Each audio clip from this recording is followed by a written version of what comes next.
고린도 후서 4장 1절부터 보면 사실 이제 바울 이야기지만 바울이 이런 말을 잘 하지 않아요. 근데 이 고린도 교회가 참 바울에게는 어려운 대상이었습니다. 어, 바울이 뭐를 해도 태클을 걸고 늘 탐탁지 않게 생각했던 사람들이 고린도 교회입니다. 전서에 그렇게 긴 글을 써서 보내도 여전히 문제는 남아 있었고, 또 후서에서 기록을 하면서 전서에서는 하지 않았던 말들을 많이 합니다.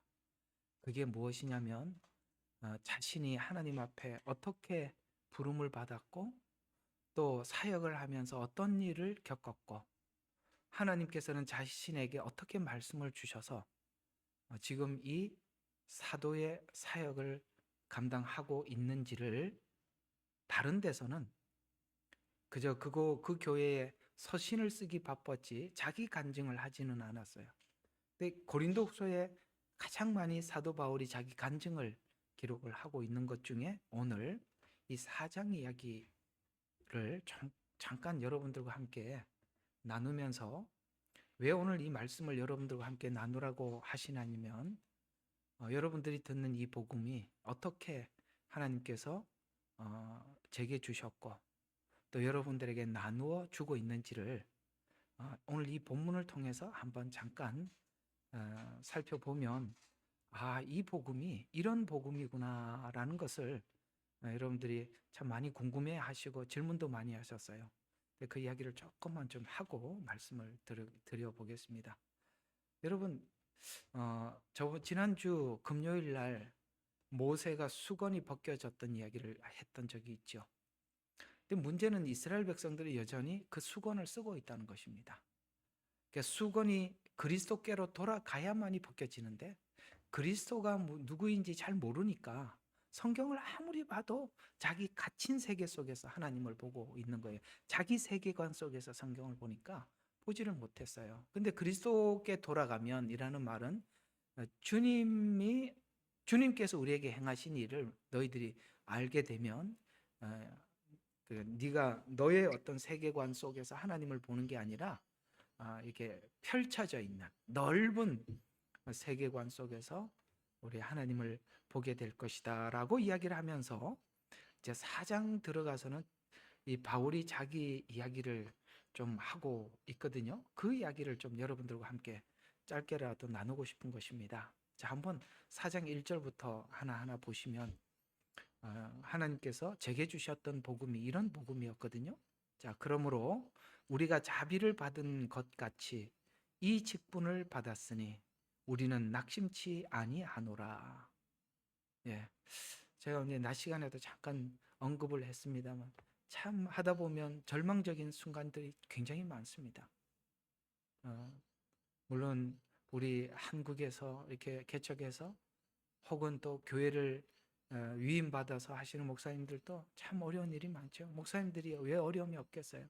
이게 여러분 아시다시피 사람 상대하고 하는 직업이 제일 어렵습니다. 그 중에 이제 목회는 더더욱 좀 그렇습니다. 다른 거는 거래라는 관점에서 사람을 대하기 때문에 그 룰에 따라서 서로 대하면 되지만 이 목회는 그렇지는 않아요. 근데 이제 이 직분을 받았으니 우리는 낙심치 아니하노라라고 하면서, 왜 낙심치 않느냐면, 자, 오히려 감추어진 수치스러운 일들을 버리고 교활함 가운데서 행하지 아니하고 하나님 말씀을 거짓되이 다루지 아니하며 오직 진리를 나타냄으로써 하나님 앞에 우리 스스로 각 사람의 양심에 추천하는, 내가 나를 여러분들에게 추천해도 내가 하자가 없다 이 말이에요. 바울이 그 말이에요. 내가 나를 너희들에게 추천을 해도 나는 내 양심에 하자가 없다. 나는 너희들에게 양심에 따라서 나를 추천할 수 있다. 이런 이야기가 되거든요. 왜 그게 추천할 수 있냐면, 이게 감추어진 수치스러운 일을 하지 않았다는 거예요. 숨어서 뭘 하지 않았다는 거예요. 내가 너희들한테 숨길 게 아무것도 없다는 거예요. 여러분, 이렇게 살아야 하나님 말씀이 열려요. 우리가요, 자기 양심에 꺼리끼는 일을 하잖아요. 스스로가 말씀이 닫혀버립니다. 말씀은 그래요. 이 복음을 전하는 메신저가 이상한 마음을 먹고 다른 목적을 가지고 성경을 보잖아요. 사단이 열어줘요. 그리고 성경이 열리지 않아요. 바울이 분명하게 자기 자신에 대해서, 삶에 대해서 자신 있게 사람들에게 추천을 하잖아요. 나 수치스러운 일을 한 적 없다. 감출 거 없다. 내가 너희들한테 뭘 감출 게 있겠냐. 이렇게 말씀하고 있습니다. 이게 하나님의 말씀이 계속 열리는 중요한 겁니다. 사람들이 뭔가 숨어서 뭔가를 우리 일을 꾸미잖아요. 성경이 열릴 수가 없어요. 그 다음에 교활함 가운데 행하지 않아야 했다. 이 교활함이라는 것은 이게 내가 무슨 말인지 잘 모르겠습니다만 이 잔머리를 굴리는 거 이렇게 표현하는 것 같아요. 꼭 보면은 뭘 해도 성경을 가지고 사람들한테 이 성경을 가지고 이렇게 해서 사람들 이렇게 꼬면 되고 이렇게 하면 되겠지 하고 자꾸 성경을 사람들을 설득하기 위해서 자꾸 본문을 찾아내요.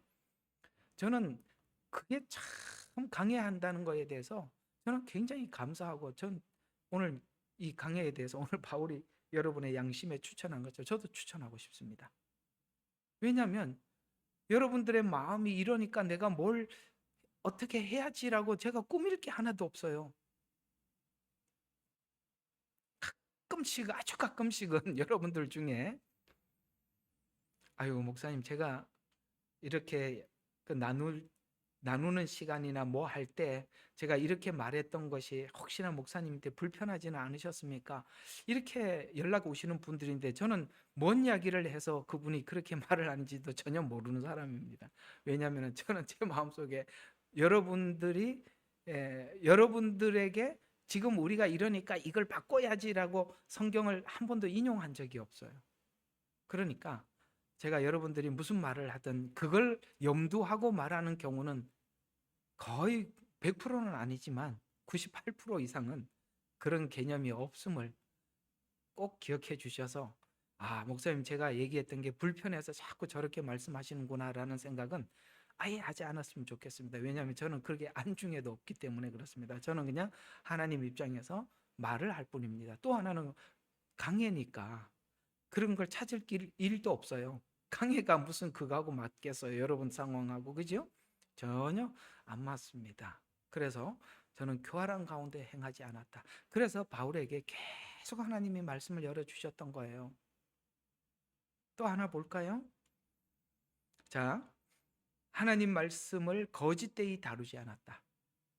있는 그대로 전하려고 했지, 그것이 전하고 난 뒤에 바울에게 해가 되더라도,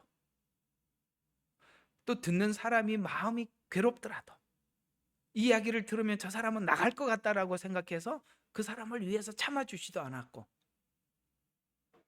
성경을 전하고 하나님 말씀을 전할 때만큼은 철저하게 하나님 입장에 서서 전했다. 지금 그걸 얘기하고 있는 거예요. 그러니 하나님이 바울에게 끊임없이 말씀을 줄 수밖에 없죠.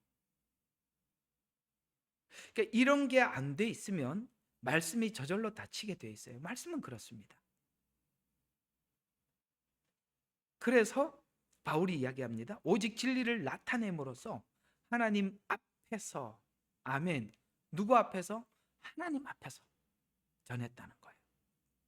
그래서 하나님 앞에서 나타냄으로써 우리 스스로를, 내가 나를 각 사람의 양심에 추천해도 나는 하자가 없다 라는 말에 저도 한 표를 붙여서 여러분들에게 말하고 싶습니다. 그래서 하나님께서 제게는 오늘 그 얘기를 좀 하라 그래서 하는 거예요. 제게는 말씀이 닫히지 않고 지금까지 이렇게 계속 열어주셨던 겁니다. 그래서 제가 그렇게 느껴요. 바울이 그러잖아요. 갈라디아서에 보면은 내가 사람으로부터 배우지 않았다. 그러니까 학교에서 배운 걸 가지고 전하는 게 아니에요, 바울이. 신학교에서 배운 걸 전하는 건, 물론 신학교 입학한 적도 없지만 사람에게 배운 게 아니라 하나님께서 가르쳐 준 복음을 너희들에게 전했다고 갈라디아서에서 말씀을 하고 있어요. 계속 3절부터 보시면, 자 보세요. 근데 내가 지금 하나님 앞에 이렇게 깨끗한 마음으로 지금까지 사역을 감당해왔고 하나님 앞에 이 말씀을 받았는데, 누군가는 이 바울의 말을 듣지 못하는 사람들이 있었어요. 그들을 향해서 이렇게 말하고 있어요. 자, 한번 보세요. 왜 누구는 바울의 말이 안 들릴까에 대해서 3절에 이렇게 표현하고 있습니다. 그러나 만일 우리의 복음이 가려졌다면 그것은 구원받지 못한 자들에게 가려진 것이라. 이상하죠? 이건 바울은 전부 다 하나님으로부터 받아서 전하는 메시지예요. 근데 듣는 사람이 이 말을 못 알아들, 가려졌다는 것은 못 알아듣는다는 얘기거든요. 그게 왜 못 알아들을까? 그것은 구원받지 못한 자들에게 가려진 것이라. 이렇게 말하고 있습니다. 그건 아닌 것 같은데요 라는 생각은 다 우리 생각이죠. 성경이 그렇게 말하고 있잖아요. 우리는 우리가 아무리 이렇게 생각이 들더라도 성경이 그렇다고 하면 성경이 다 옳은 거예요. 그렇다면 못 듣는 건 왜 못 들을까? 분명히 말합니다. 구원받지 못한 자들이라고 분명히 말하고 있어요. 가려진 것이라. 이게 무슨 말이냐면, 바울이 이런 마음으로 하나님께 말씀을 구했기 때문에 주셨고, 여러분들도 성경을 가지고 수치스러운 일을 행하지 않고, 성경을 가지고 교활하게 행하지 않고, 성경을 가지고 거짓되이지 않았기 때문에 이 말이 서로 통하는 거예요. 이게 바울뿐만 아니라 여러분에게도 그런 마음이 있어야 이 말이 들리는 거예요. 제가 그랬죠. 신앙의 가장 큰 적은 양심불량이라고. 양심불량, 자기가 자기에게 정직하지 못하는 것이 가장 큰 장애물이에요. 성경은 누구에게 열어주는가? 오늘 이 바울과 같이 하나님 앞에 진실한 사람들, 깨끗한 마음으로. 그러다 보니까 하나님 앞에 일을 하다 보니까 엄청나게 많은 일을 그가 당했지만 낙심하지 않았던 거예요. 제가 오늘 낮에 얘기했죠. 정말 너무 낙심할 일들이 너무너무 많아요. 정말 그만두고 싶은 마음에 굴뚝 같을 때가 얼마나 많은지. 근데 그걸 지속할 수 있는 것은 하나님께서 계속 말씀을 주시기 때문이고, 하나님께서 어떤 일을 맡겨주셨기 때문에, 그것 때문에 사람 보면 못하는데 하나님이 내게 주신 거기 때문에 끝까지 가는 거예요. 오늘 바울이 얘기하잖아요. 그래서 난 낙심하지 않았다. 이렇게 말씀하고 있는 겁니다. 자, 그러면 4절에 보니까 그들 가운데 이 세상의 신이 믿지 않는 자들의 마음을 어둡게 해서, 아까 교활한 사람들에게 하나님의 말씀이 안 열린단 말이에요. 그러니까 이 세상의 신이 믿지 않는 자들에게, 복음이 가려진 사람들에게 마음을 어둡게 해서 하나님의 형상이신 그리스도의 영광스러운 복음의 광채가 그들에게 비치지 못하게 하더라는 거예요. 여러분, 이걸 우리가 뭐라고 설명을 해도 성경이 이렇게 증언하고 있어요. 왜 안 들리냐? 왜 성경이 안 보이냐? 이렇다는 거예요. 우리는 우리 자신을 전파하려는 것이 아니라 이게 정말 하나님의 종된 자들의 마음이에요. 자기를 전파하는 게 아니에요. 바울이 언제 자기를 전파했어요? 그래서 이렇게 말하고 있어요. 우리는 우리 자신을 전파하는 것이 아니라 그리스도 예수가 주이신 것과 우리 자신이 예수를 위하여 너희의 종인 것을 전파해요. 주님이 내 주인이다. 그래서 나에게 직분을 맡기고 사명을 맡기신 분, 주라는 말은 주님이 나에게 맡겨줬다. 그 맡겨준 일을 하는 걸 보면 여러분들이 한번 생각을 해봐요. 저 종이 저 정도 하면 사람들이 전부 다 나가 떨어지고 다 포기할 텐데 왜 저렇게 할까? 저분은 우리의 종이 아니라 하나님의 종이기 때문에 사람이 어떻게 하든지 그걸 하는구나. 이게 여러분들에게 보여져야 되는 거예요. 바울의 사역은 누구든지 그걸 봤어요. 누가 바울처럼 이렇게 살겠어요? 말도 안 되는, 누가 이렇게 살겠어요? 누가? 예? 이것이 사람의 종이 아니라 하나님의 종이라는 증거예요. 그 다음에 이는 어둠 속에서 빛을 비치라고 명령하신 하나님께서 예수 그리스도의 얼굴에 있는 하나님의 영광을 아는 빛, 하나님의 얼굴을 봤다는 거예요. 주님의, 괴로울 때 주님의 얼굴 보라. 정말 그분의 얼굴을, 사람이요, 아무리 그 사람이 안 볼 때는 이 경상도 말이 막 튀어나 오만 욕을 다 해도 사람 얼굴을 보면 그러지 못하는 거예요. 주님이, 우리가 늘 주님의 얼굴을 생각을 하면 함부로 못 사는 거예요. 그렇게 얘기하잖아요. 얼굴에 있는 하나님의 영광을 아는 빛을 주시기 위하여 우리 마음에 비추셨기 때문이라. 그러나 우리가 보물을, 나 같은 약간 질그릇에 하나님이 담아놔서 하나님이 계속 나를 깨뜨려. 깨지면 보물이 튀어나오고, 깨지면 보물이 튀어나오고, 그걸 보물이 자꾸 튀어나오게 하려고 계속 깨. 그래서 뭐라고 해요? 어떻게 깨냐? 고난. 8절이 그 말이에요. 고난을 당하여도 괴로워하지 않고. 괴로워야 정상인데 그걸 깨뜨리니까 그게 보이더라는 거예요. 왜? 주가 우리 주인이라는 걸 그렇게 보이는 거예요. 그 다음에 당혹스러운 일을 당하여도 절망하지 아니하고, 버림받지 아니하고, 내던져져도 멸망하지 않고, 항상 주 예수의 죽음을 몸에 지니고 다니면 예수의 생명이 우리 몸에 나타나게 하려 합니다. 하나님의 사람은 말로도 증언하지만 삶으로 증언하는 거예요. 여러분들이 입장을 바꿔놓고 생각을 해봐요. 얼마나, 누가 이걸 하겠어요? 누가?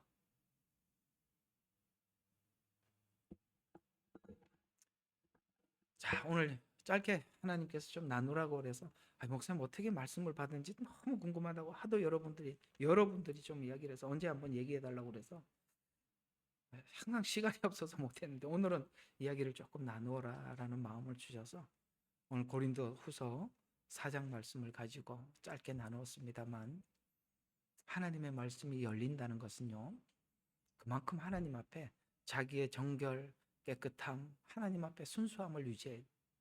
사람들이 잘 되면 그 다음 더 잘 되기 위해서 잔머리를 굴리한 교활함으로 행한다.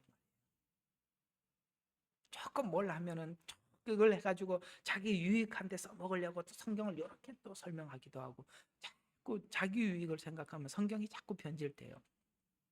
그러나 그걸, 자기 유익을 내려놓고 끝까지 하나님의 종으로서 그 자리를 지킨다는 거, 그것이 우리 이 복음의 흠과 티가 없도록 우리 자신을 지켜나가는 거라. 그러니 앞으로 목사님, 제가 이렇게 잘못했습니다. 혹시나 그것 때문에 그런 말씀하셔서 죄송합니다. 저는 그런 게 안중에 없는 사람이니까 그런 메시지 안 보내도 됩니다. 아시겠죠? 저는 그저 있는 말씀 그대로 여러분들의 전할 뿐이고, 그게 전부입니다. 예. 잠깐 좀 나눠봤습니다. 자, 오늘은 여기 스가랴서 1장 18절에서 21절 다시 이쪽으로 가겠습니다. 자, 스가랴서 1장, 이게 다 보이나요? 화면에 글씨가? 그럼 됐습니다. 1장 18절부터 21절 다 같이 시작. 그때 내가 내 눈을 들어보니 뿔 4개가 보이더라. 그러므로 내가 나와 말하는 천사에게 말하기를 이것이 무엇이니까 하였더니 그가 내게 대답하기를 이것들은 유다와 이스라엘과 예루살렘을 흩어버린 뿔들이니라 하더라. 자, 이렇게 뿔이 보였는데 또 주께서 내게 4명의 목수를 보이더라. 잘 기억하세요. 뿔이 보였어요. 그리고 동시에 뭘 보여줬어요? 목수. 이게 이제 다른 말로 장인 뭐 이렇게도 표현합니다. 그때 내가 말하기를 이들이 무엇하러 왔나이까? 이들은 누구냐? 목수들이겠죠.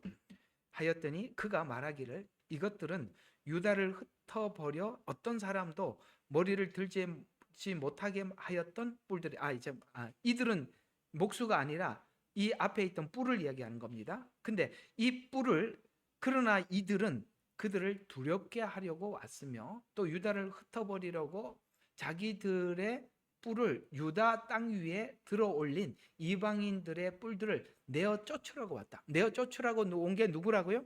예, 목수. 자, 그럼 이제 두 환상이 나타나죠. 하나는 뭐죠? 하나는 뿔 환상, 또 하나는 목수 환상이에요. 4명의 목수예요. 근데 이게 뭐냐면, 뿔은 오늘 본문을 한번 보면 이렇게 얘기하고 있어요. 자, 본문을 보면 이 뿔이 했던 일이 뭐예요? 유다와 이스라엘과 예루살렘을 흩어, 계속 이 네 뿔은 흩는 일을 해요. 근데 이 목수들은 뭘 하느냐면 뿔들을 내어 쫓기 위해서 왔대요.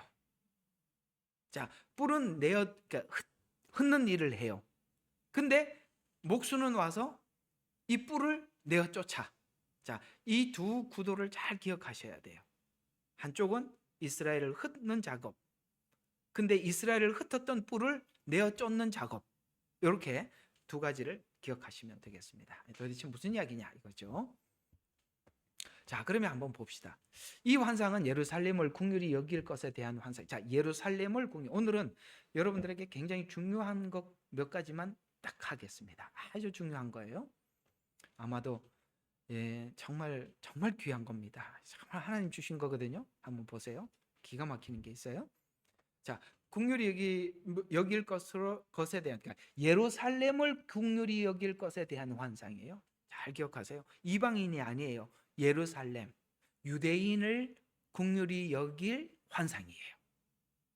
이게 엄청나게 중요한 이야기입니다. 자, 또 본문의 뿔은 이스라엘을 흩어버린 네 제국을 의미합니다. 그러면 이스라엘을 흩어버린 네 제국은 다니엘서에서 나오죠. 금, 은, 동, 철. 이해가 가죠? 이게 네 제국이에요. 그래서 이 다니엘서에는 금, 은, 동, 철로 나오지만은 여기는 뿔이라고 나와요. 그러면 이쪽은 금속으로 설명을 하고 있고 이쪽은 뿔로 설명을 하고 있다는 것은, 뿔은 어떤 의미를 가지고 있냐? 권세. 어떤 권세를 가지고 이스라엘을 흩어버렸다는 거거든요. 자, 그러면 잠깐 제가 이스라엘에서 목양을 할 때, 양떼를 칠 때 어떻게 하느냐면 양무리 속에 염소를 함께 같이 넣어놔. 저번에 말씀드렸죠. 양들은 움직이기 싫어. 엄청 게을러요. 그러니까 풀을 뜯어먹고 뭐 이렇게 움직여야 되는데 하지를 못해. 근데 이 염소들은 그걸 모여 있는 걸 보지를 못해. 그러면은 그 염소들이 양떼 무리에 들어가서 모여 있는 양떼 무리인데 막 흩어요. 뿔로. 그러면 이제 흩어져서 풀을 뜯어먹어. 그러면은 뿔이 모여 있는 양떼를 뿔로 뭐 했다? 흩었다. 여기 뿔이 나오죠. 이 뿔은 흩게 만드는 뿔이더라. 정리가 되셨죠? 그러니까 지금 이 이스라엘 백성들은 이 예언을 들어도 그들이 이 뿔이 하는 역할을 잘 알고 있으니까 이 말은 금방 알아듣죠. 왜? 목동들이니까. 근데 우리한테는 어렵지만 이 사람들에게는 일상이니까 금방 알아들 수 있는 이야기들입니다. 그러면 이제 그림이 하나 그려져. 이게 굉장히 중요한 그림이라서 다시 접목을 시키겠습니다. 스가랴에서는 내 뿔로 나왔다. 근데 뿔은 흩더라. 흩는데 그 다음에 여기 다니엘서에는 금속으로 나왔다. 금속은 강하잖아요. 자, 그런 측면에서 이제 뿔, 그 다음에 금속 이렇게 나왔다. 흩는다. 제국이다. 이렇게 일단은 정리를 해둡니다. 왜냐하면 이 예언서는요, 이 법칙들이 있어요. 예언서를 푸는 법칙들인데 법칙의 틀을 정확히 잡아놓고 마음대로 움직여야 돼요. 이 법칙의 틀이 없는 상태에서 막 해석을 내버리면 완전히 엉망진창이 돼버려요. 그래서 뿔, 흩음, 금속, 제국, 이렇게 딱딱 공식이 있단 말이에요. 공식을 제가 입력을 시켜드리는 겁니다. 자, 그러면 한번 봅시다. 예언의 특징이 뭐냐? 예언은 미래에 실행될 어떤 시간이 있다는 것이죠. 네 하고 대답이라도 해봐요. 자, 예언은 미래의 일이니까 언젠가 이 예언이 실행될 시간이 있다는 것이잖아. 그죠? 그러면 구약은 미래에 실행될 시간에 대한 예언이죠. 왜냐하면 구약에서는 미래에 될 일들을 될 일이라고 했잖아요. 기록했으니까 미래에 언젠가는 실행될, 그렇다면 실행될 시간이 언제입니까? 라는 것은 우리에게 자연스러운 질문이겠죠. 예언은 미래에 실행될 어떤 시간이라면 언제가 그 일이 이루어질 시간입니까? 라는 말은 우리에게는 자연스럽게 나오는 거 맞아요. 근데 또 하나는 하나님은 사실 시간에는 그다지 우리에게 밝힌 바가 없어요. 근데 우리는 시간에 굉장히 관심이 있어요. 그래서 엉뚱한 데 관심이 있다는 거예요, 우리가. 꼭 예언서를 풀면 사람들이 성경을 모르면 하나님의 목적에는 관심이 없고, 아시겠어요? 하나님이 이 예언을 통해서 뭘 하려고 하는지 목적에는 관심이 없고 시간에 관심이 있다는 것은 너무나도 인본주의적이라는 거예요. 목적이 더 중요한데 우리는 목적은 관심이 없어. 그러면 자기 중심적으로 보면 시간에 관심을 가지게 되고, 하나님께 관심을 가지면 하나님이 뭘 하려고 하는지 목적에 관심을 갖는다. 자, 그러면 우리 스스로에게 물어봐요. 아마 여러분들도 옛날에는, 제가 기억하는 여러분들은 과거에 시간에 굉장히 관심이 많았었어요. 지금은 그게 유야무야돼서 사라졌을 겁니다. 왜? 시간에 대해서 말하지 않으니까. 목적을 훨씬 더 제가 많이 여러분들에게 설명을 해왔기 때문에 여러분은 지금 현재 마음에는 그게 별로 관심이 없어졌어요. 왜? 옛날에는 굉장히 시간에 매달렸지만 지금은 하나님의 목적이 무엇인지를 알기를 원하고 그 목적에 부합된 내가 되기를 원하기 때문에 여러분들에게 체질이 많이 바뀐 겁니다. 그러나 자, 구약 선지서는 분명히 미래에 될 일이다 보니까 시간과 목적을 기록하고 있는데 대부분은 목적에 초점을 두고 기록을 합니다. 그래서 여기 보면 시간이 감을 잡기가, 하나님이 시간을 관찰하지 못하게 만들어 놨어요. 그거는 우리 죄성입니다. 하나님이 무슨 일을 하려고 하면 왜 그 일을 하려고 하는지에 더 관심이 있어야 되는데 자기가 볼 혜택만 생각하니까 시간만 따지고 앉아 있는 거예요. 그러나 성경은 도리어 시간에 관해서는 거의 미지수예요. 알 수가 없어요. 그래서 우리가 시간을 꺼내놓을 수가 없는 거예요. 가끔씩 시간을 왜? 그래서 얼마나 이 미래에 될 예언에 대해서 사람들이 시간에 관심이 있는지 예수님이 막 올라가는데 붙잡고 물어봐요. 언제 다시 오냐고. 시간을 묻잖아요.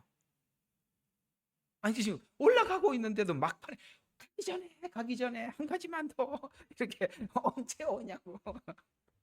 이게 인간의 본성이에요. 근데 주님이 분명히 말했죠. 그 날과 때는 아버지께 권한이 있다. 너희가 알 바가 아니니까. 아시겠어요? 또 사람들이 자기에게는 관심이 없고 남인데 관심이 있어. 저 사람들은 어찌 되겠습니까? 무슨 상관이냐? 너나 잘해라. 이렇게 말씀하시잖아요. 우리는 사실은 비본질적인 곳에 더 많은 질문을 가지고 있지 하나님의 본질적인 것에 별로 관심이 없어요. 이게 우리 인간의 죄성이에요. 하나님이 그거에 대해서 가르쳐 주지 않아요. 왜? 그러면 그 시간만 따지고 앉아 있을 거니까. 자, 그러면 이제 점점 제가 여러분들한테 말하고자 하는 이야기에 접근해 들어가고 있는데요. 구약 선지서는 시간과 목적을 기록하고 있는 대부분은 목적에 대해서 초점을 가지고 기록을 했는데 우리는 많은 구약에는 17권이라는 선지서가 있어요. 이번에 하나님께서 캠프에 가서 어떤 한 소선지서 어떤 거를 하라고 그랬어요. 그 다음에 여러분 한국에 있는 컨퍼런스에도 소선지서를 하나님이 다룰 것 같아요. 이번에는 소선지서를 가지고 할 것 같습니다. 근데 우리가 눈여겨봐야 될 이 17권 성경 중에서 대선지서는 모든 걸 다 담고 있어요. 쉽게 말해서 전체를 그림을 다 담고 있어요. 이사야서는 성경 전체를 담고 있어요. 66장까지 있고 성경도 66권이에요.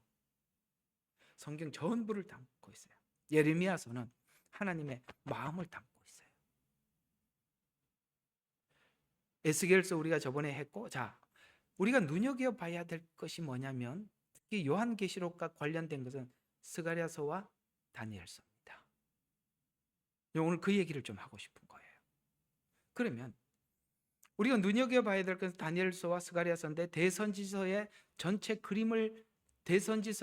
그림을 그리고 있지만 소선지서는 대선지서의 대부분은 나머지를 보충을 하는 것 중에 다니엘서는 어떤 부분을 보충을 하느냐면, 자, 다니엘서가 어떻게 기록됐죠?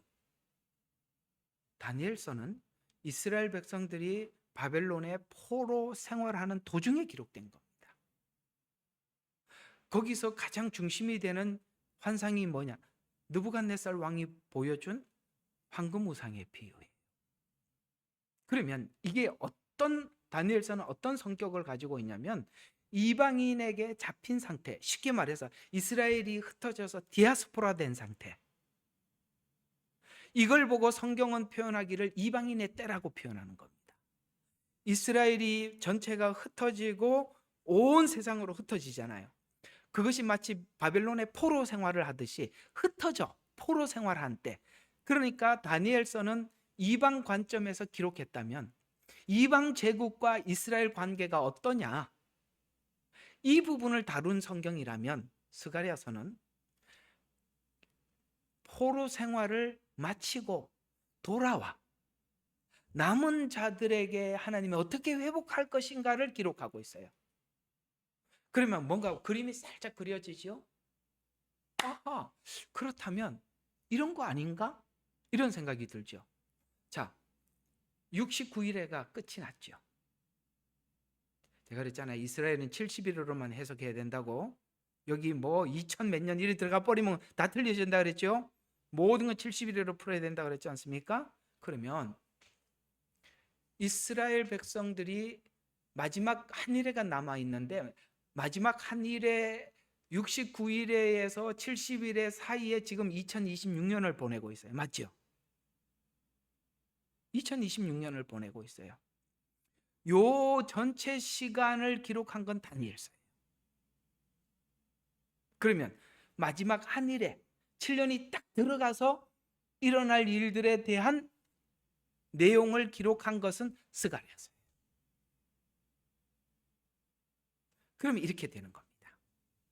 요한계시록이 바로 딱 나누어집니다. 어떻게 나누어지죠?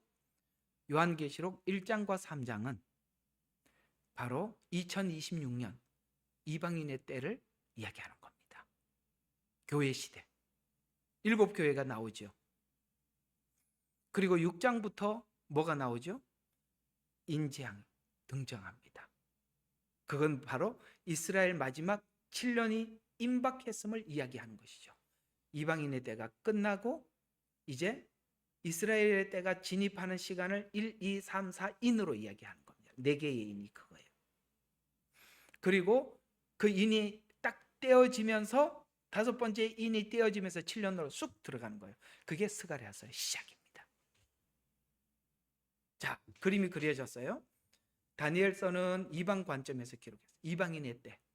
그때 이스라엘이 디아스포라 돼서 흩어져, 지금 바빌론의 포로 잡혀 있듯이 흩어져 있는 상태에 그 시간이 무엇인지를 예언했다면 스가랴서는 7년 안에 일어날 일들에 대해서 기록을 했어요. 그러면 이렇게 되는 거죠. 아하, 요한계시록은 스가랴서와 다니엘서가 아주 중요한 부분을 차지하고 있구나. 그 중에 6장부터 나머지는 스가랴서니까 스가랴서가 엄청나게 중요하구나, 이렇게 나옵니다. 그러니까 스가랴서를 모르면 이쪽은 모르는 거예요. 시간은 다니엘서에서 찾을 수 있어요. 그러나 이 7년이라는 이 시간을 하나님이 왜 주셨으며 무엇을 하려고 하느냐, 목적이 중요하다 그랬잖아요. 그게 스가랴서예요. 근데 요한계시록은 설명하시는 분들은 많은데 스가랴서를 설명하는 분들은 못 봐요. 왜? 대체신학이니까.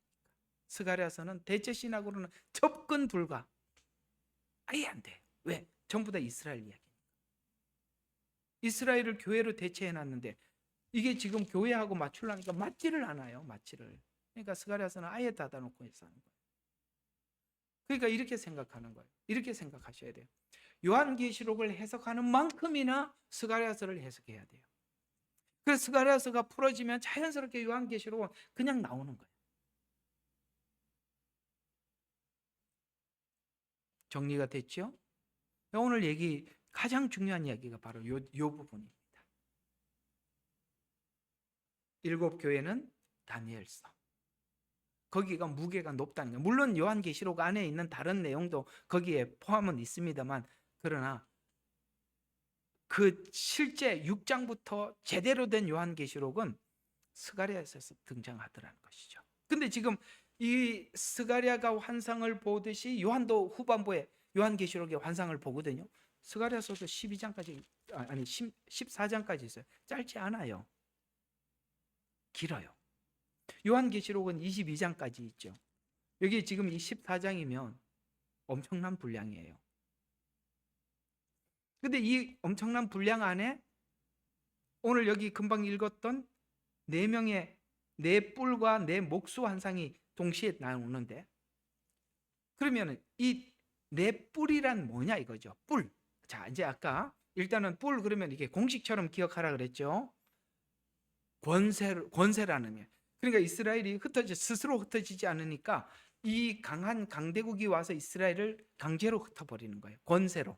그래서 뿔은 권세, 제국, 군사적인 힘, 그걸로 이스라엘을 흩어버린 세력을 의미한다면, 바벨론은, 자 이제 다니엘서에는 바벨론, 페르시아, 그리스, 로마로 나오는데 이 철이, 그죠? 이건 뭐죠? 예루살렘. 자, 바벨론이 했던 건 뭐죠? 예루살렘을 파괴시키고 이스라엘을 포로로 잡혀간 거예요. 그렇게 흩어버린 거예요, 힘으로. 그러면 페르시아는 또 뭘 했죠? 은시대였던 페르시아는 귀환을 허용하죠. 허용을 했지만은 완전히 이스라엘을 독립시킨 게 아니라 계속 페르시아 간섭 안에서 통치를 했어요. 돌아갔지만 독립을 못했다 뜻이에요. 또 그리스는 이걸 이해하면 돼. 여러분, 헬레니즘이죠. 그리고 이 동화 정책. 그래서 이스라엘을 자꾸 이렇게 동화시키려고 해요. 그리고 성전을 모독하기도 하고. 로마는 철이죠. 바로 예루살렘을 완전히 멸망시킨 제국이죠. 그래서 예루살렘 멸망과 동시에 이스라엘이 완전히 흩어져 버리게 만드는. 자, 아까 뿔이 흩게 만든다고 했죠. 그러면은 아까 바벨론이 포로로 잡아가서 흩어버렸어요. 그리고 페르시아는 귀환을 허용했지만 독립시킨 게 아니라 계속 통치를 했어요. 그리스는 어떻게 했습니까? 동화 정책, 독립이 아니죠. 이스라엘을 다른 방법으로 정체성을 무너뜨린 것입니다. 성전을 모독하고 성전을 파괴시켜서 더 이상 하나님 앞에 예배를 못하게 만든. 로마는 어떻게 했습니까? 실제 예루살렘을 멸망시키고 디도 장군에 의해서 멸망이 되고, 이스라엘은 지금껏 흩어져서 지금 돌아가서 회복하고 있습니다. 이게 정말 종말이에요. 이스라엘이 회복했다는 것은. 자, 그러면 금은, 동, 철, 이걸 한번 생각을 해보죠. 왜 금속으로 설명했냐? 여러분, 이상하게도 여기 있는 이 금속들을 보면 금이 가장 무게가, 비중이 높아요. 그 다음에 은이에요. 그 다음에 동이고요. 그 다음에 철이에요. 똑같은 사이즈의 무게를 달아보면 금이 가장 무거워. 그 다음에 은이고 동이고 철이에요. 그럼 무슨 뜻이죠? 무게 비중이 위로 올라갈수록 무겁다라는 거예요. 이건 뭘 의미하냐? 인간 제국은 처음에는 강했었어요, 바벨론에. 그러나 내려올수록 쇠퇴한다는 거예요. 그 강함이 힘을 잃어버린다는 뜻이에요. 왜 그럴 수밖에 없을까요? 인간의 타락한 인간의 죄성은 짐승같이 되니까 점점 포악해져도 뭐가 없어요? 무게는 없는 거예요. 또 강도의 힘이 아래로 내려갈수록 강하다는 거죠. 또 놀랍게도 금은 있잖아요. 순금을 써보면 순금은 이렇게 어디 조금 이렇게 좀 날카로운데 탁 치면은 자국이 나오잖아. 금을 사본 적이 없다. 이렇게 한번 해봐요. 이렇게 자국이 난다고. 순금은. 은도 그렇습니다. 그러나 내려올수록 구리도 그렇죠. 동 그것도 이렇게 하면 자국이 나요. 철은요 가장 강한.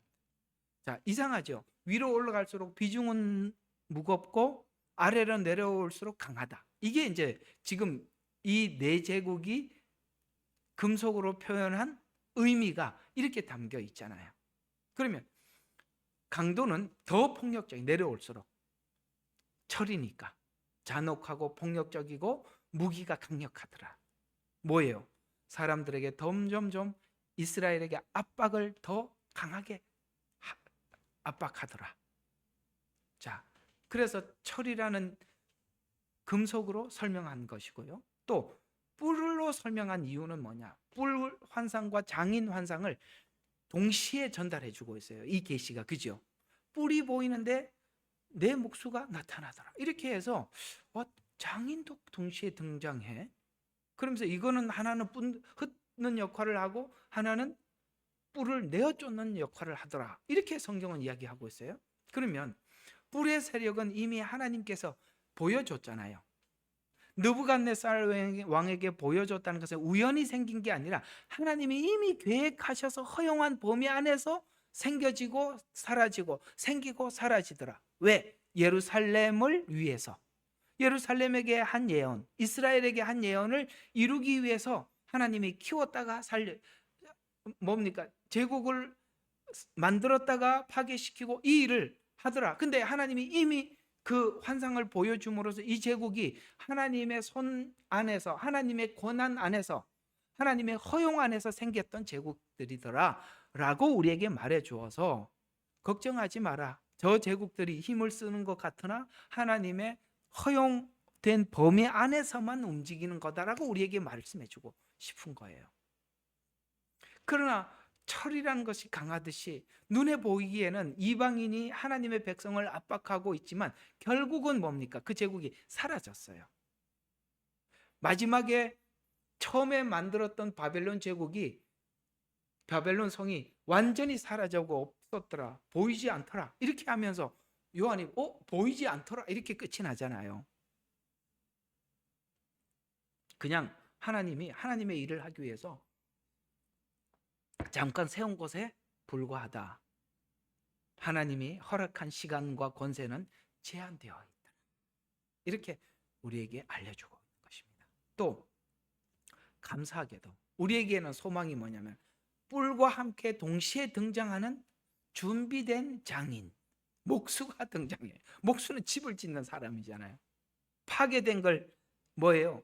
파괴된 걸 다시 재건하는 자들이잖아요.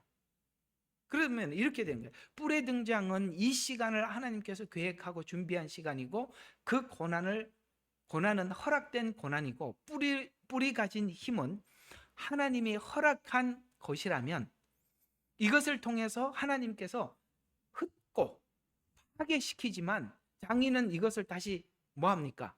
세운다면 이렇게 생각이 들죠. 전에 있던 것은 파괴되어야 하는 거구나. 이렇게 되잖아요. 그래서 그걸 파괴시키는 사람을 보내서 파괴시키고 그 다음에 다시 세우고 하나님 우리에게 하는 것 똑같은 일이죠. 우리 옛사람을 벗어버리고 새 사람을 입으라. 그 얘기죠. 이 두 가지 환상을 동시에 이해하려면 예수님 십자가와 부활입니다. 하나님은 부활을 준비해 놓고 십자가를 지게 하셨어요. 십자가는 파괴를 의미한다면 부활은 새로움을 의미하는 것입니다. 우리가 십자가에서 볼 수 있듯이 예수님 십자가의 죽음을 뿌리죠. 이미 부활은 예비되어 있듯이 장인이죠. 부활로 사단의 세력의 근원이 끊어지듯이 재림으로 사단의 세력은 완전히 소멸돼. 아시겠죠? 부활로 사단의 세력의 근원이 끊어져. 그래서 머리를 밟아버렸어요. 그러나 재림은 완전히 소멸될 것이다. 그러니까 하나님께서 우리를 세우기 위해서 파괴하고 건설하고 파괴하고 건설하고 성전을 헐라 3일 만에 일으키리라 이 말이죠. 파괴시켜 종교적인 거, 율법적인 거 하나님 다 파괴시키고 은혜로 성전을 우리 안에 세우실 것이다. 이런 이야기가 되는 것입니다. 복음과도 연결이 되고 하나님의 목적이 복음 안에서 정확하게 일치되는 것을 우리가 지금 함께 듣고 보고 있는 것입니다. 또 이 느부갓네살이 왕이 봤던 이 황금 우상 비유에서 전달하고자 하는 말씀은 세상 나라 끝은 예수님 재림으로 끝이 오고 하나님 나라는 그 끝을 이어받아서 시작되더라는 거예요. 파괴와 동시에 건설이 시작되더라. 장인이 준비되어 있다. 세상 나라의 끝은 하나님 나라의 시작이며 완성이에요. 그러니 세상 사람들이야 종말이라고 말하지만 우리는 시작이잖아요. 세상은 죽음이 끝이지만 우리는 부활로 시작한다니까요. 다르다고요. 그래서 아브라함을 통해서 복음을 전달하시고 후손인 이스라엘을 통해서 복음을 온 세상에 흘려보낸 후에 마지막 이스라엘을 회복하는 것으로 이스라엘 복음의 시작이며 이스라엘은 뭐예요? 복음의 시작이며 복음의 끝의 증인이라는 거예요. 놀랍습니다. 아브라함은 복음의 시작이에요. 씨를 심은 겁니다. 그리고 마지막 추수는 이스라엘을 통해서 하는 겁니다. 마지막에 남은 자들이 돌아오잖아요. 14만 4천이 남은 자들이에요. 그들이 돌아오면서 그들만 돌아오는 게 아니라, 그러니까 세대주의가 잘못 가르치는 거예요. 세대주의는 이스라엘만 돌아온다고 가르쳐요. 아니에요. 흰옷 입은 수많은 언어가 다른 이방인들이 돌아온다고요. 그 숫자는 너무 많아서 셀 수가 없다고 표현하고 있어요. 놀랍게도 하나님은 복음의 시작을 아브라함을 통해서, 곧 이스라엘의 시조인 아브라함을 통해서 시작했고, 이 마무리 복음도 남은 자 14만 4천을 통해서 마무리한다는 거예요. 이스라엘은 바로 내 눈동자라. 여기 스가랴에서 그렇게 말씀하고 있어요. 내 눈동자다. 그래서 여러분, 마태복음은 이스라엘에게 전한 복음이잖아요. 대상이. 그래서 우리 다시 한번 마태복음 여기를 봐요. 이제 여러분, 이 마태복음 이 말씀이 정확하게 이렇게 풀어야 정상입니다. 마태복음 28장 제일 끝에 보면 이렇게 말씀하고 있습니다. 자, 28장 18절. 그 후에 예수께서 그들에게 오셔서, 그들은 제자들입니다. 그 제자들은 전부 다 이스라엘입니다. 아시겠어요? 그들에게 오셔서 일러 말씀하시기를 하늘과 땅에 있는 모든 권세를 나에게 주셨도다. 그러므로 너희는 가서 모든 족속을 가르치고 아버지와 아들과 성령의 이름으로 침례를 주며 내가 너희에게 명령한 모든 것을 가르쳐 지키게 하라. 보라, 내가 세상 끝까지 너희와 항상 함께 있으리라. 물론 오늘 현 시점에 복음을 전하는 우리 모두에게 주신 약속은 맞습니다만, 지금 이 서신이 유대인들에게 보내는 서신이라면, 그러므로 너희는 가서라고 말하는 너희는 지금 앞에 있는 제자들이고, 이 제자들은 이방인이 단 한 명도 없이 전부 다 이스라엘 민족들이에요. 그러면 이스라엘, 아까 말씀드렸잖아요. 복음의 모든 계시를 열었던 아브라함, 복음을 모두 마무리하는 마지막 7년의 이스라엘의 활동, 하나님은 이스라엘을 그렇게 증인으로, 증언자로 쓰셨다는 것이에요. 그래서 너희는 가서 모든 족속으로 제자를 삼아라고 말하는 이 너희는 이스라엘을 이야기하는 것입니다. 원래 이야기는 그 얘기예요. 근데 제가 선교사들 파송하는데 이야기를 그 이스라엘에게 한 얘기니까 하지 말아야지, 그 얘기는 아니에요. 맞습니다. 그들에게 주는 말씀은 맞습니다만, 그러나 원래 성경은 그렇게 전했던 것입니다. 자, 그러면 조금 더 봐요. 마지막 재림 예수님은 왜 뜨인 돌이라고 하는가? 자, 아까 보니까 이상하죠? 황금 우상의 비유를 보니까 우리가 뭘 집을 지으면 무거운 거는 위로 올려요, 아래로 내려요? 당연히 아래로 내리죠. 밑에는 모래로, 그 다음에 진흙으로 꼭대기에다 돌을 올려놓으면 금방 무너질 거 아니겠어요? 그런 건축가가 어디 있어요? 근데 지금 우상을 만들고 있는데 바보입니까? 위에는 금, 머리는 금, 뭐 가슴과 팔은 뭐 이렇게 하겠어요? 그렇게 안 하잖아요. 그런데 이상하게도 이 금신상은 위로 올라갈수록 무게가, 비중이 무거워. 그렇게 집을 지을 수가 없죠. 근데 그렇게 하나님 짓게 만들었어요. 왜요? 마지막에 돌이 발을 치면, 그렇죠? 시편에 보면 기초가 흔들리면 무엇이 서 있을 수 있겠어요? 땅을 기초로 해서 위쪽에 무게가 무거우니 살짝만 건드려도 확 무너지게 만들었다는 거예요. 그래서 예수님을, 성경은 마지막 예수님을, 재림 주님을 뜨인 돌이라 이렇게 표현한 겁니다. 돌이 와서 발을 치니 그 돌이 무너지더라. 예수님을 돌로 참 많이 표현했어요. 반석으로도 표현했죠. 그렇죠?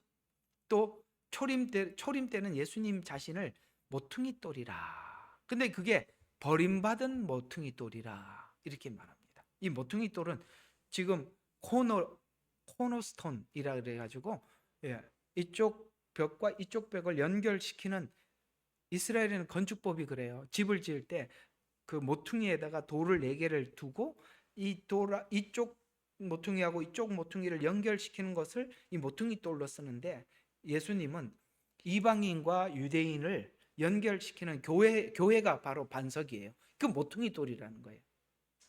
그래서 유대인에게 했던 약속들을 전부 다 이스라엘 이방인들이 함께 그 약속을 나눌 수 있도록 예수님 자신이 그 모퉁이 돌이 되셔서 유대인들에게 했던 약속이 이방인들에게 흘러가도록 예수님을 통해서, 그래서 모퉁이 돌이라 이렇게 표현하는 겁니다. 지금 교회는 바로 모퉁이 돌로서 예수님이 존재하지만 재림 때는 무슨 돌이 돼요? 그 머릿돌이 심판의 돌로 바뀌는 겁니다. 이 말씀이 마태복음 21장 42절과 44절 짧게 적어놨는데 이걸 직접 한번 보시면 더 좋습니다. 한번 보시죠. 마태복음 21장 42절과 44절. 여기에 예수께서 그들에게 말씀하시기를, 너희는 성경에서 건축자들이 버린 돌이 모퉁이의 머릿돌이 되었도다. 이는 주께서 하신 일이라. 이스라엘이 예수님을 버렸어요. 근데 그 버린 돌이 모퉁이 돌이었어요. 이스라엘은 버렸어요. 그래서 그 말이에요. 자, 버린 돌이 모퉁이의 머릿돌이 되었도다. 이는 주께서 하신 일이라. 그래서 이스라엘이 그렇게 버리게 돼요. 주께서 하신 일이라. 하나님이 그렇게 하셨대요. 우린 눈에 기이하였도다 하도다 하신 말씀을 읽어보지 못하였느냐는 구약의 예언이에요. 이게 아마 시편 말씀 118편을 인용한 걸 겁니다. 그러므로 내가 너희에게 말하노니, 그러므로 내가 너희 하나님 나라를 너희에게 빼앗아 그 소출을 가져올 민족에게 주리라.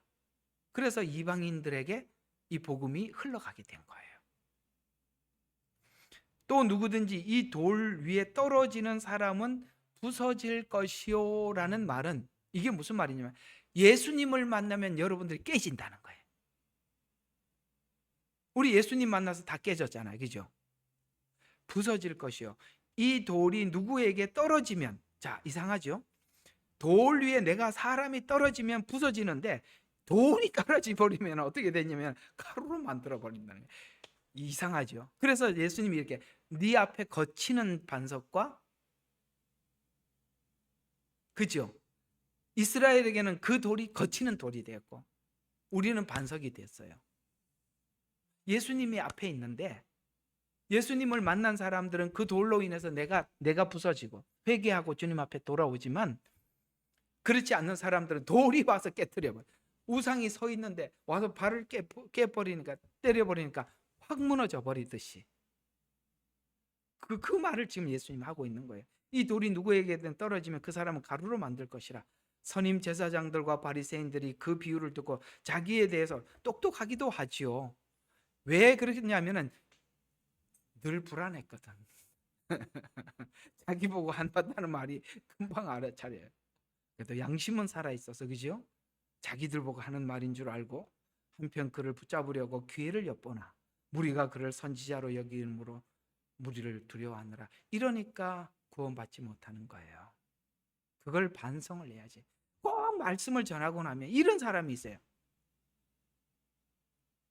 네가 나에 대해서 그렇게 말을 해? 먼저 잡아봐야지. 이렇게 얘기하지만 무리들이 선지자로 여김으로 무리를 두려워해서 지금은 못 잡고 있지만 나중에 기회를 계속 보고 있잖아요. 자, 우리가 돌에 떨어지는 것과 돌이 와서 때리는 거 다르다, 아시겠죠? 예수님은 그래서 돌로 표현한 겁니다. 또 이사야서 28장 16절에도 보면 시온에 한 돌이 있대요. 시온은 지금 이스라엘을 이야기하죠. 그 예수님이 시험한 돌, 모퉁이 돌 이렇게 표현한, 똑같은 표현이죠. 여기 있는 이 내용과 똑같은 표현을 예수님이 이사야를 통해서 말했어요. 시온에 놓여 있다는 것은 하나님이 세우신 기준을 얘기하는 것입니다. 앞에서 이 기준을 어떻게 했죠? 내가 너를 축복하는 자는 축복하고 저주하는 자는 저주하리라는 이 기준. 그래서 하나님이 세우신 기준에 따라서 시험한 돌이라는 말은 완전한 메시아인 바로 모퉁이 돌.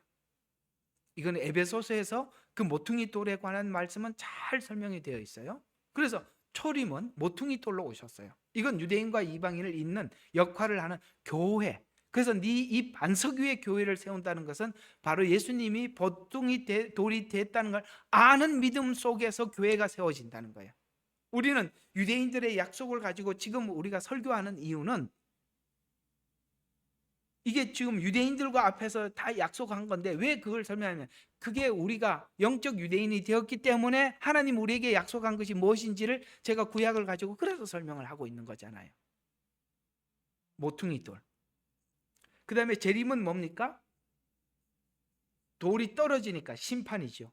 그래서 인간이 인간을 심판하지 않습니다. 하늘에서 내려온 돌이 심판. 이건 이제 다음에 좀 할게요. 이거 괜히 집어넣은 것 같아. 자유주의신 이거 복잡해요. 이거 더 골치 아프니까 다음에 하기로 하고요. 자, 그다음에 또 왜 신상이 발을 치는가? 여러분, 모든 신상은 땅을 기초로 해서 세워놓은 거잖아요, 그죠? 그러니까 땅을 기초로 세운 왕국이기 때문에 머리를 치지 않아요. 왜냐하면 기초를 쳐버리면 다 무너지니까. 여러분, 아파트를 무너뜨리려면 위에만 건드려봐야 무슨 소용이 있겠어요? 밑에 지진이 나버려요. 다 무너지지 않습니까? 그래서 땅을 기초로 세운 왕국이기 때문에 머리를 치지 않고 발을 침으로써 왕국 전체가 동시에 무너진, 그래서 네 제국이 한 번에 무너지듯이 무너지게 만들. 얼마나 빨리 무너지느냐? 페르시아가 바벨론을 침공해 왔을 때 그날 밤에 완전히 바벨론 성은 함락되고 벨사살 왕은 죽임을 당하는 것처럼 세상 바벨론 성은 무너지고 사단의 세력은 하루아침에 무적에게 갇히고 마는 것입니다. 재림 예수님을 통해서 온 세상의 권세가 무너질 것입니다. 그래서 영원한 하나님 나라가 시작되는 것입니다. 이건 뭘 의미하느냐? 여러분, 예수님이 오신 것은 부분적인 교체가 아니라 완전히 무너지고 완전히 다시 세운다는 의미를 가지고 있습니다. 그래서 오늘 본문 스가랴서 장인과 다니엘서의 뜨인 돌은 동일한 메시아의 승리를 상징하는 것으로, 장인은 무너진 것을 재건하는 예수님 자신을 의미하고, 예수님은 장인으로 표현하면서 그 무너짐은 곧 천년 왕국, 몫으로서 하나님께서 왕국을 세워서 천년 왕국을 시작한다는 의미에서 여기 목수는 누구? 예수님을 상징하는 거죠. 뜨인 돌은요, 세상 제국을 무너뜨리는 심판. 그러니까 한번 보세요. 여기 돌도 예수님이고 장인도 예수님. 예수님이 오셔서 파괴도 시키고, 그래서 예수님이 오셔서 예루살렘 성을 무너뜨리고 3일 만에 일으키듯이, 예수님 재림은 세상 나라는 멸망받지만 하나님 나라는 영원히 설 것이라는 의미를 담고 있는 것입니다. 더 하면 다음 주도 애매하고 이번 주도 애매하니까 오늘은 여기까지. 이제 바벨에 대해서는 좀 더 다음 주에 넷불과 이 환상에 대해서 여러분들과 함께 나눠보도록 하겠습니다. 자, 오늘은 여러분들과 함께 두 군데 성경을 나누었죠. 하나는 고린도후서 4장에 하나님께서 왜 우리에게 계속 말씀을 주시는가, 우리에게 바울이 디모데에게 말한 것처럼 거짓 없는 믿음, 우리가 하나님 앞에 얼마나 진실되냐에 따라서 하나님이 말씀을 주시는데, 그 말씀을 받는 여러분들도 그 마음이 하나님 앞에 진실할 때 끊임없이 여러분에게도 하나님께서 말씀을 담아 주실 것입니다. 또 말씀을 받는 사람 더더욱 그렇습니다. 오늘 바울이 4장에서 말한 것이, 나는 거짓되이 행하지도 않았고, 이걸 가지고 뭡니까? 이중적으로 행하지도 않았고, 나는 오직 하나님의 말씀을 진리 편에 서서 전했을 뿐이다 라고 말한 것처럼, 그렇습니다. 이 말씀을 전하는 사람들이요, 자꾸 이 말씀을 이용하고 싶은 충동을 여러분 안 받을 것 같죠? 많이 받습니다. 왜냐하면 이 말씀에 권위가 있기 때문에 이 말씀의 이 권위를 가지고 다른 데 쓸 충동을 가져요. 바울은 끝까지 하나님 앞에 진실했습니다. 왜요? 하나님께 얼굴을 구했기 때문에, 다른 걸 구하지 않았기 때문에. 여러분들도 동일한 마음을 가지고 하나님의 말씀을 대한다면 여러분들에게도 끊임없이 하나님 말씀의 은혜를 베풀어 주실 것입니다. 자, 하나는 또 뿔과 목수에 관한 이야기입니다. 뿔은 흩어버리는 거라면, 그 다음에 목수는 그 흩어버린 자들을 심판하고 그 다음에 다시 재건하기 위함이다 라는 말씀입니다. 그러면 이 제국이 뿌리기도 하지만 재림 때는 예수님이 뿌리지요. 구원의 뿌리예요. 그걸 흩어버리기도 하고, 장인이 되셔서 천년 왕국에 집을 지어 가지고 하늘에서 쫙 가지고 내려옵니다. 목수인 예수님이 그걸 다 준비해 갖고 우리한테 여기 신혼집이다 하면서 갖다 주는 거예요. 자, 재밌죠? 이렇게 보니까 성경이 그런 이야기구나. 또 하나, 다니엘서는 7교회 이야기의 무게가 높고, 그 다음에 전체 시간을 정한 것이라면 70일에를 정확하게 설명해 준 거라면 70일에 안에서 마지막 한 일에 7년 안에 일어날 일들의 목적이 뭐냐를 스가랴서가 담고 있다라는 것까지 여러분들과 함께 나눴습니다. 한 번에 여러분들이 다 이해하기는 쉽지 않겠지만 오늘 이 내용을 조금 더 이렇게 봐가면서 1차적으로 잘 정리를 해주시면 그 다음에 2장, 3장, 4장 넘어가는데 도움이 될 겁니다. 여기는 쉽게 말해서 더하기 하는 곳이고, 조금 더 있으면 조금 어려운 빼기 할 거예요. 조금 더 하면 나누기 하는, 여기 더하기 못 해버리면 나머지 또 점점 어려워지니까 하나하나 잘 정리를 해서 우리 스가랴서 맞춰보도록 합시다. 기도하겠습니다. 하나님, 오늘은 스가랴서 말씀을 통해서 귀한 은혜를 나누었습니다. 하나하나 차근차근 담아서 성경 전체를 보는 눈을 장착하게 도와주세요. 예수님 이름으로 기도합니다. 아멘.